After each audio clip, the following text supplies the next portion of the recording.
Olá, meus irmãos. Eu quero ler com vocês na segunda carta de Paulo aos Tessalonicenses, no capítulo 3, a partir do verso 6. Nós vos ordenamos, irmãos, em nome do Senhor Jesus Cristo, que vos aparteis de todo irmão que ande desordenadamente e não segundo a tradição que de nós recebestes.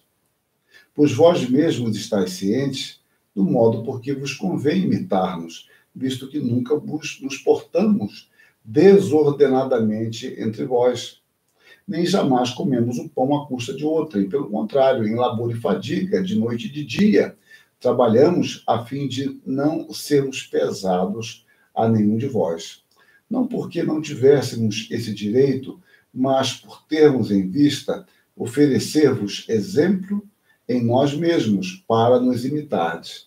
Porque quando ainda convosco vos ordenamos isto: se alguém não quer trabalhar, também não coma. Pois, de fato, estamos informados de que entre vós há pessoas que andam desordenadamente, não trabalhando, antes se intrometem na vida alheia. A elas, porém, determinamos e exortamos no Senhor Jesus Cristo, que, trabalhando tranquilamente, comam o seu próprio pão. Amém. Eu li 2 Tessalonicenses 3, do verso 6 ao verso 12. Meus irmãos, algo muito curioso é ver a constituição de uma cultura, aspectos de uma constituição ou de uma formação de uma cultura. Isto eu falo de uma forma muito ampla e, às vezes, de forma específica. Eu posso falar do ethos de uma família, por exemplo, que tem seus hábitos próprios, e quando você vai ver, aquilo foi formado lá atrás, com bisavô, ou tem uma relação com o lugar em que se viveu, com os costumes daquele lugar. Então, falando aqui de forma bastante aleatória e de uma forma mais ampla, nós vemos algo que marcou muito o cristianismo no quarto século, quando Constantino declara, ele alegou ter tido uma visão de Deus antes da batalha no rio Mílvia, de que ele seria o vencedor por este sinal, por este símbolo vencerás. Então ele coloca lá o Xi e o Rho, né? Seria tipo um X para nós e um P, seriam as iniciais de Jesus Cristo, né? De Christos. Ele coloca no capacete do soldado, nos escudos, tal, e dizendo: por este símbolo ou por este sinal vencerás. E agora ele vence essa batalha e ele declara o cristianismo religião oficial, passa a ser o cristianismo muito bem-vindo para todos. Então, mesmo eu sendo pagão, o negócio era adotar a fé cristã, ainda que nominalmente. Isso cria um subproduto que era o fingimento, a hipocrisia quanto à sua fé, porque, na realidade, eu adoro Diana dos Efésios, mas eu venero a Maria. Eu não estou discutindo aqui o grau de heresia, né? Qual que é o mais grave. Mas o fato é que eu mudo o nome de Diana para Maria. E assim eu posso adorar os meus deuses com nomes diferentes. Isso contribui para uma prática que nós vamos chamar de duplo pensar. Nós vimos isso no Brasil também. Aliás, nem precisamos chegar no Brasil, Espanha, mais especificamente em Portugal, quando muitos e muitos judeus vão usar a prática de mudar o seu nome para poder não deixar pistas que eram judeus.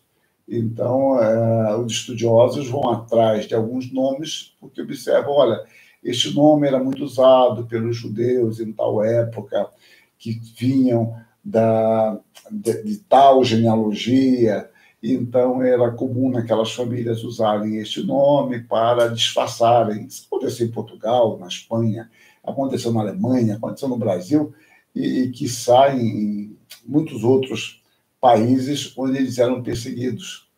Então, as coisas ficam sendo e não sendo, são, mas não são. No Brasil aconteceu a questão dos escravos, né, que muitas vezes forçados a adotar a fé cristã, eles continuavam adorando os seus deuses, praticando a sua religião, mas com nomes cristãos.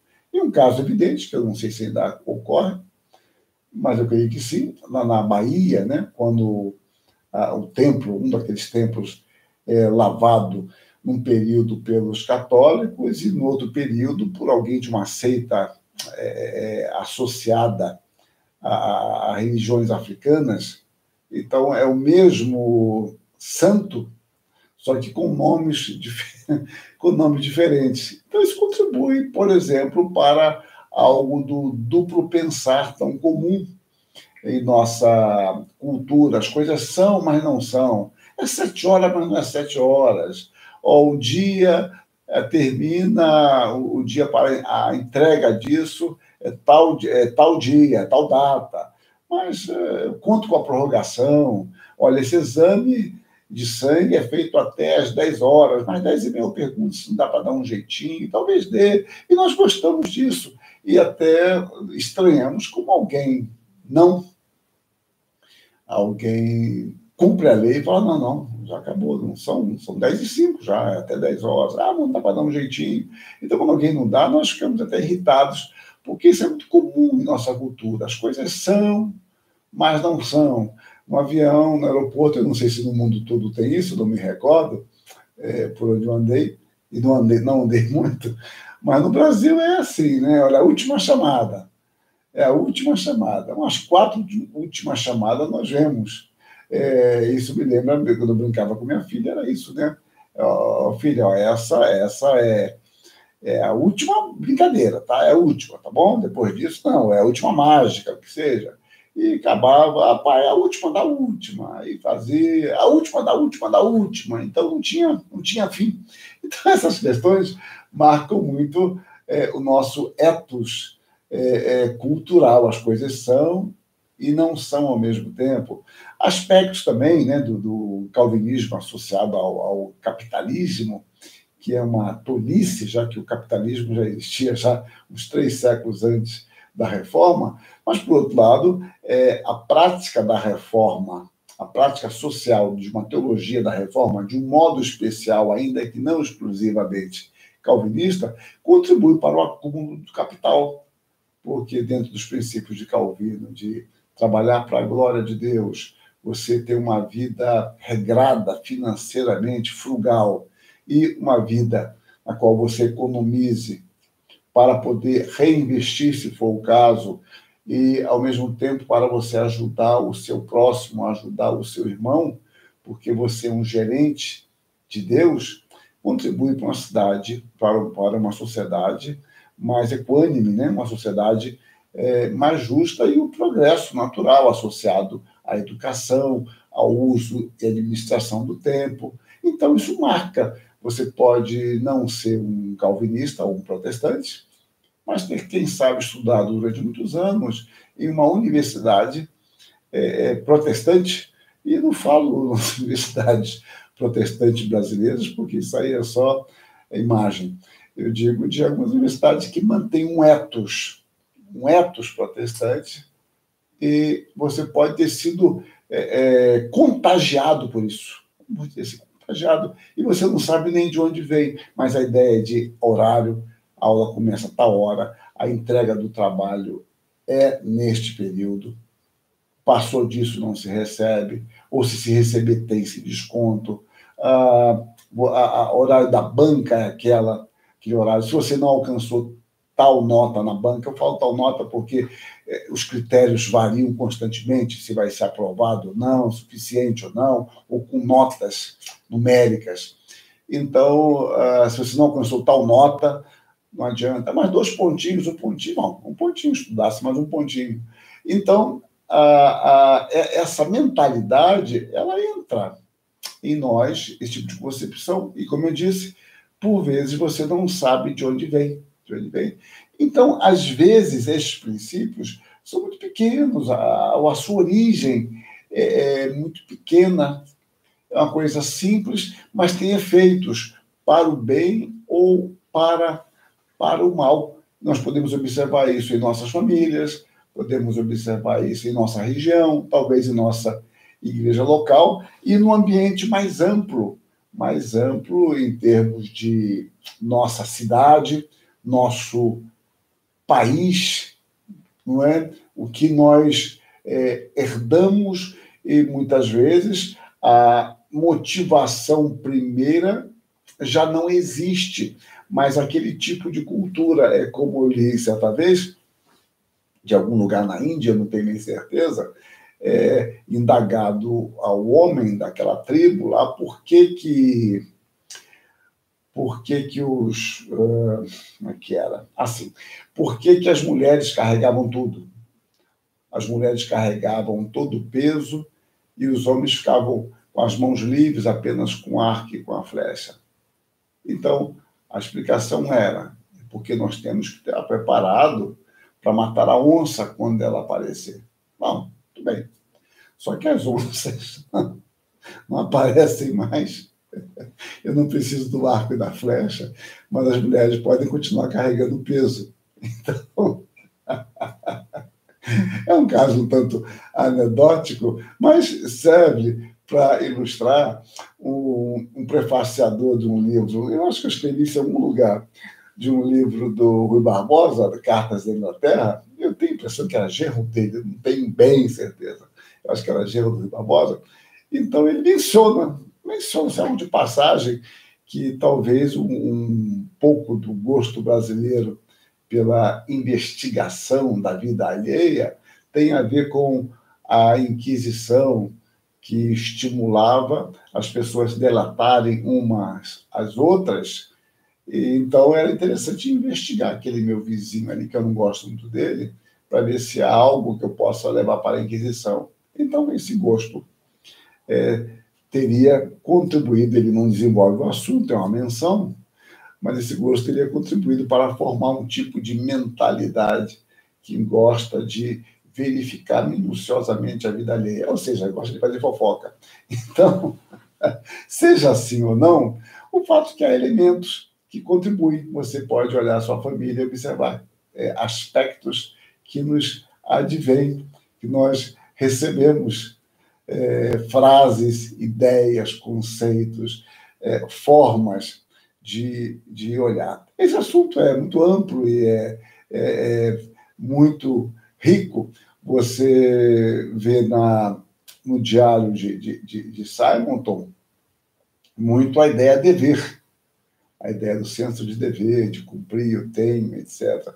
Isso é uma herança reformada muito forte, e Simonton estudou num seminário reformado, um seminário de Princeton, né, que havia sido fundado em 1812, e Simonton entra, me parece que em 1855, acho que foi isso, que ele entrou no seminário. Então, ele herdou isso do seu professor, do Roger, que foi aluno do Arquibaldo Alexander Roger, estudando num texto de um calvinista bastante consistente, né? Talvez o calvinista mais importante, o teólogo calvinista mais importante da Europa continental do século XVIII, né? 17, 18, o Turrentini, professor, reitor lá de Genebra. Então, esta ideia passa, embora Turrentini não cite tanto Calvino, Roger menos ainda, Simonton parecia não conhecer bem Calvino, mas esse ethos, esse costume, esta forma de viver está presente, para o bem ou para o mal. No texto que nós lemos, Paulo fala sobre o viver desordenadamente, no verso 6. Nós vos ordenamos, irmãos, em nome do Senhor Jesus Cristo, que nos aparteis de todo irmão que ande desordenadamente, não segundo a tradição que de nós recebeste. E Paulo usa muito essa expressão, desordenadamente. Ele fala que ele não vivia desordenadamente. E, pelo que podemos entender, sem maiores pesquisas, talvez, sociológicas, antropológicas, da formação e etnográfica, né? Da formação e dos costumes de Tessalônica antes das Escrituras, o fato que aqui irmãos, provavelmente por uma questão de uma interpretação errada, escatológica, imaginavam que Cristo viria amanhã, e poderia vir amanhã mesmo, sem dúvida, mas eles imaginavam, então, para que vai trabalhar hoje? Então, esses irmãos, por uma questão equivocada, começavam a constituir um tipo de mentalidade. E Paulo fala, olha, você não quer trabalhar, então não coma. Olha, eu preguei para vocês, vocês conviveram comigo. É verdade que pouco tempo nós conviveram. E como foi que eu me comportei? Eu procurei ser pesado a vocês ou trabalhei com minhas próprias mãos? Então, pense nisso. Então, essa interpretação equivocada gerava um tipo de prática. Esse tipo de prática, não trabalhar, gerava um grande incômodo social, porque alguém tem que trabalhar. Então, se eu não quero trabalhar, alguém vai trabalhar por mim. E se alguém vai trabalhar por mim, tem que trabalhar dobrado para poder ter o suficiente para me manter. E isso eu vou criando um tipo de mentalidade de escola. Alguns amanhã vão não querer trabalhar porque entendem que a minha forma de vida é a melhor. E isso causa ociosidade, isso causa uma desagregação familiar, isso traz problemas no campo econômico, no campo social, a tendência a haver um maior estresse, porque poucos estão trabalhando para sustentar muitos, e é uma degringolada na vida da igreja. E começa com uma interpretação errada, e as consequências advêm. Bom, vejamos um pouco mais essa questão. Não existe cultura perfeita, eu já falei isso em alguns vídeos, não existe cultura santa, toda cultura reflete o pecado. E esses pecados, eles vão sendo ramificados em consequências a partir de novas atitudes pecaminosas. Eles vão se agravando, vão assumindo ramos dos mais variados. Muitas vezes, algumas dessas consequências são atenuadas, são reconstruídas, depois de muitos e muitos anos, pela graça comum de Deus, que faz com que o povo entenda que aquele caminho é degradante, que aquilo que está em nós, que nós recebemos no leite materno, é algo nocivo, e podemos, pela graça comum de Deus, redirecionar certos caminhos. Mas a cultura sempre será pecaminosa. E aí vemos o Evangelho. O Evangelho, ele é transformador.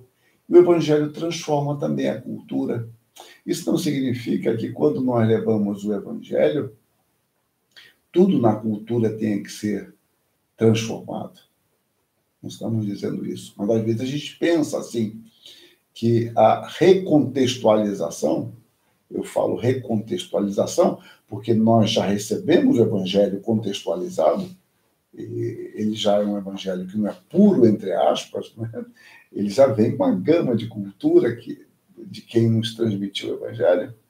Quando nós o fazemos, nós o anunciamos, já agora com uma recontextualização dentro de onde nós estamos.